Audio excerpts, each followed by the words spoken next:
The line between Fitbit and Google has been thin for a long time, and now that line is shattered with the Google FitBit Air, the latest and cheapest in Google's wearable lineup. It is cheap because that's it. It's just a little screenless pebble. And you might be wondering, don't you want a screen on your freaking wearable? Don't you want to know how many steps you've taken? That's why you got a phone, bucko. This is actually two separate things. There is our little Pebble device, a nod to the old Pebble lineup, and then our band. You can get other bands, either different colors of this sort of default fabric one with Velcro. There's a silicone one, and then a polyurethane elevated band that sort of has the aesthetic of a watch in terms of its hardware. I think my personal is gonna be either silicone or this, because the point of this is that you wear it all the time while you're awake, while you're sleeping, while you're being good, while you're being naughty, and you kind of forget that it's on. Also inside the box is our new generation of charger. Instead of keeping the same charging, they've made a new charger so that if this one breaks, you have to buy a new one. You can't recycle your old one. That's so cool. Other than that, looks like we have a little quick start guide showing us how to connect the charger. I'm bored. I hate it. Now, you may have clicked into this video and been like, that's not the normal wearables guy. And you'd be right. I am kind of getting into fitness tracking as I've been trying to be a little bit more healthy, lose some weight, get stronger and faster, better than I was before. I found that counting my steps is an important part of it. Counting my activity is really important. And so I've been wearing a little Fitbit Inspire 3 for a decent amount of time. And it's been pretty good, mostly for holding me accountable on my steps. And so my first impression when I put this on a few days ago to test it out was, where the hell's the screen? And that's because one of the real big changes with this lineup of Fitbit devices is the new Google Health app and its AI features. Okay, I'm saying that facetiously, but for some people, they might actually be pretty cool. The robots watching are hyped. Yeah. Look, there's a war coming, and I want to be clear, I am not on the side of the robots. Although This dude just signed his death warrant. I'm full robot.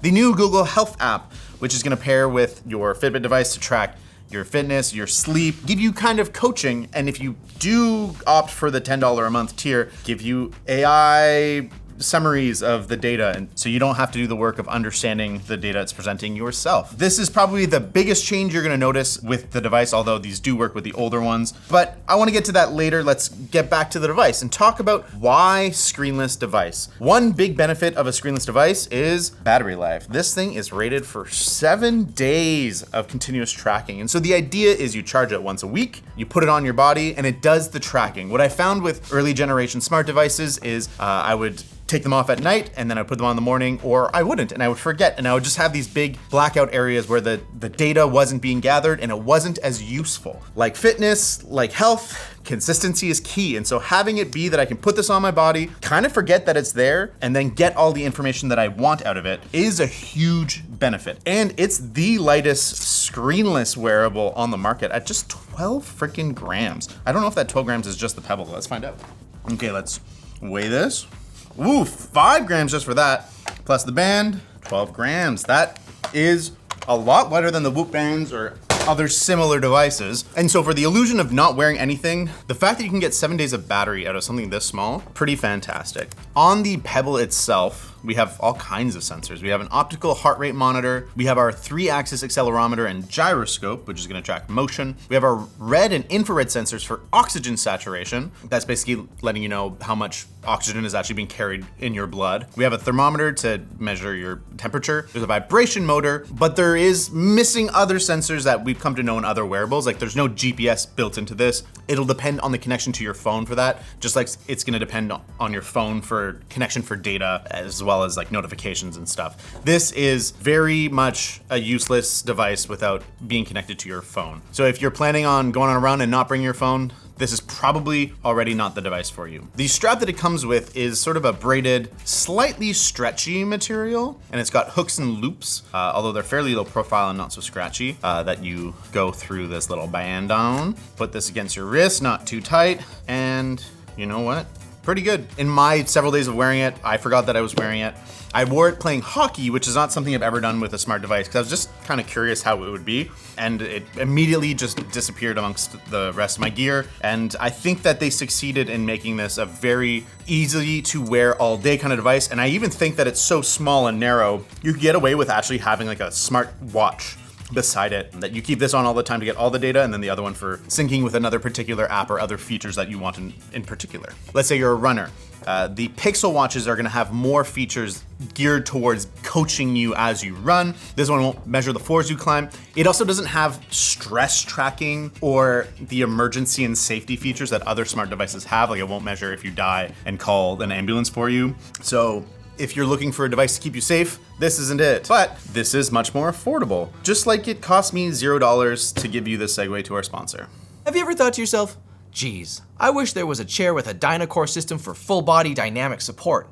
Well, you are in luck, because you must be thinking of SIHOO's Doro C300 Pro V2 office chair. As you move and adjust into the chair moves and adjusts with you. That means that as you recline, the lumbar support doesn't stay in one spot. It continues to support your lower back where it actually is. Plus, it has a nice, squishy, breathable mesh design.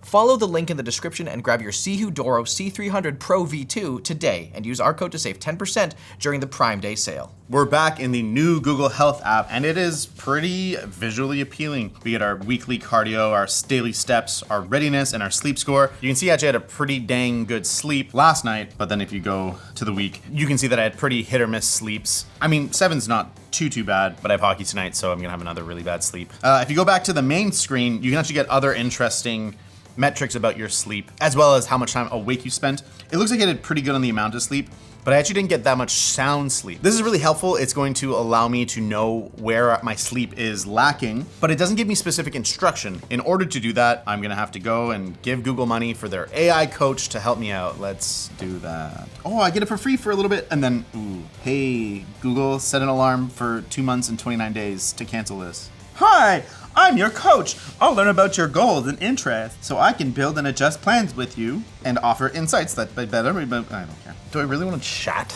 with this AI? I have to. Welcome, David. I'm your AI health and fitness coach, here to act as your strategic partner in turning your daily data into the clear path towards your goals. Our first step today is to align on a primary goal so we can tailor your entire app experience and create a plan that fits your life. I want to be hella sexy. Let's go. Which one's that one? Huh, that's not an option. This is interesting. It's basically giving me the choice to sort of adapt a plan I have or work with it to create something from scratch. I'm curious to see what it's gonna do from scratch, so let's go. What is the primary result usually for work together? I want to remain just as strong as I am and lose about 30 pounds of fat and improve my cardio so that I can play hockey at a way higher level. I don't think so. I think that's too hard. That is a clear, multifaceted objective. We'll focus on your primary goal of improving your body composition and cardiovascular conditioning for hockey performance. This is pretty cool. It's restated my goal in a really clear way, and then it's actually worked with the other app that I'm using, the Speedience app, to know that I'm doing some strength training, and then I hit my peak heart rate zones when I do workouts and hockey. Recovery opportunity. Your sleep duration often falls below 6 hours. So it's saying I need to sleep more. That sounds about right. Men's league hockey is the highlight of my week, but getting home at like 12:30 and then trying to wind down, not a good time. To excel at a higher level in hockey, you need to change everything about yourself. No, that's my internal dialogue. My recommendation is that we focus your plan on high intensity interval training and metabolic conditioning. That sounds hard. I think that these summaries are good, but I also think that brevity is the soul of wit, and I wouldn't hate it if they were a little less wordy. I think that they do lightly bold the important words so that it's a little easier to pick up. So I think that does help, but I do think that it would be nice to have this AI trained to give me 20% less words. We can take a few minutes to build a plan together so I can understand your specific schedule and equipment. Let's build it together. Maybe I'm not Team Human anymore. We're losing him.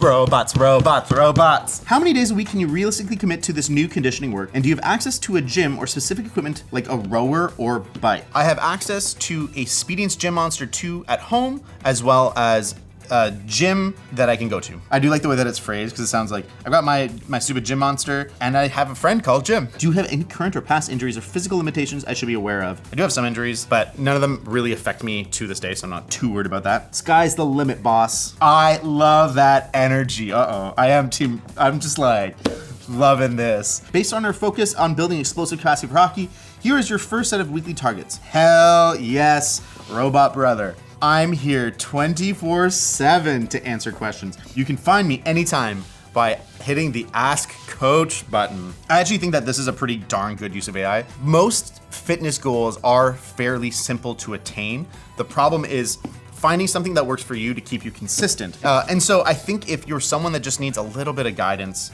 in the right direction, this is a pretty freaking promising start. Oh, while we're on camera, let's connect my medical records. It literally wants my medical records. Oh, yeah, we're not doing that. I don't think I'm quite at the point where I'm ready to give Google that level of access to my life. Although, let's be real, they probably already have it anyway. But then we're gonna look at the rest of the app. It tracks up to 30 days of partial history, but 7 days of really detailed by the minute history, which is nice. We go to the fitness track, and now we have some AI coaching. So my 2 goals, complete 2 strength sessions. That's super easy. And then I just have to hit my cardio load points. That's basically all one hockey session. So I have hockey tonight. I'm excited to shatter this 40 cardio load point goal in one night. We can start a workout. Looks like there's AI generated ones, and then there's a workout library that are probably also AI generated. But why don't we see what it does for strength workout? Oh, it doesn't actually coach me? Oh, I thought it was gonna give me like stuff to do. No, it just wants me to like go and do strength training.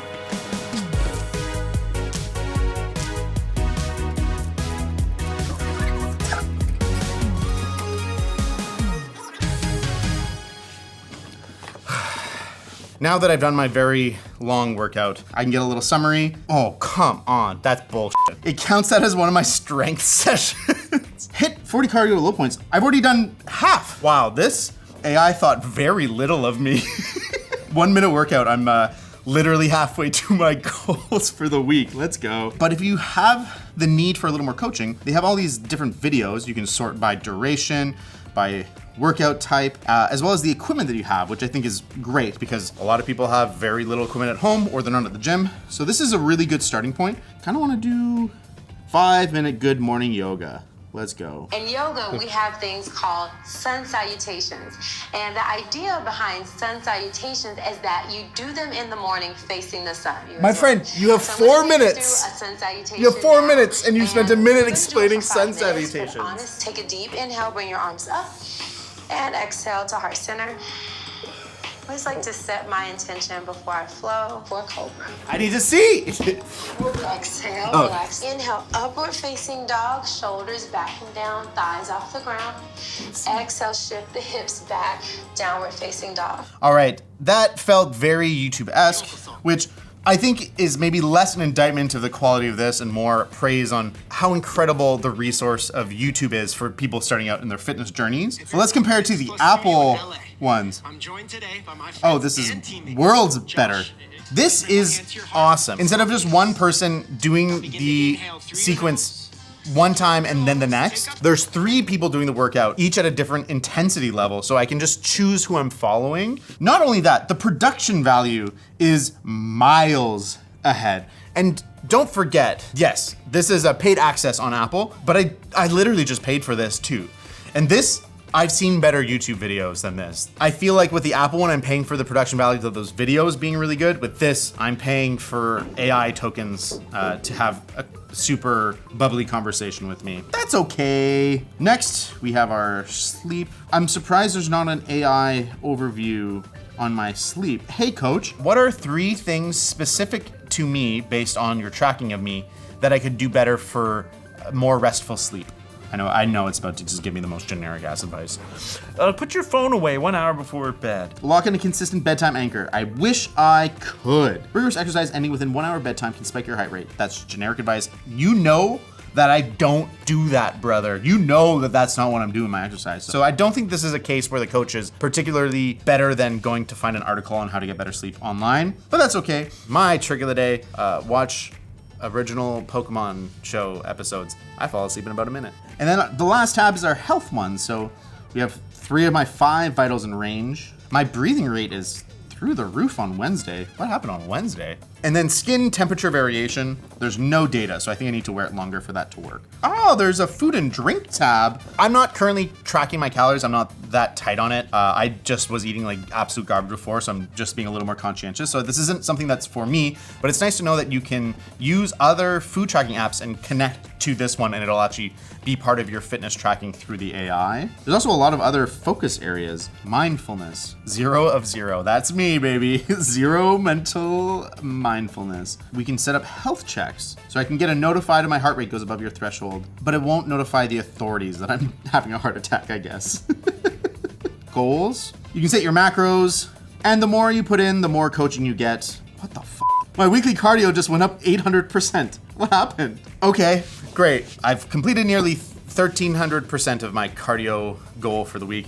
That's pretty exciting. I think that the Google FitBit Air is a way cooler device than when I first thought. When I first put it on, I was like, I just want to see my steps. That's all I want to see. I just want to see steps, maybe my calories burnt and stuff. But the fact that this can stay on me for the whole week and I don't have to worry about battery and it just kind of does its thing, I think that's wonderful. I don't think so far this AI coach is like a must-have. I think if you have some expertise in how to train or you're willing to learn, I think there's a ton of really good fitness resources on YouTube, on the web. And so my recommendation is if you want a cheap, pretty much invisible fitness tracker, this thing's pretty friggin' sweet at $99 US, as long as you don't get the Steph Curry color. For some reason, that's $30 more. But I would not suggest getting the subscription. I don't think that's quite worth it yet. I think Google is working on the Apple thing where they're packaging together more subscriptions. So if you're getting like the AI Plus, this gets rolled into it. But that's not really my thing. I was kind of teetering Team Robot for a second there, but still Team Human. Just like you can choose Team Human by watching more human-made short circuits. Like the time we unboxed the Pixel Watch 4. It's 7 months old now, but it's still the flagship Pixel device.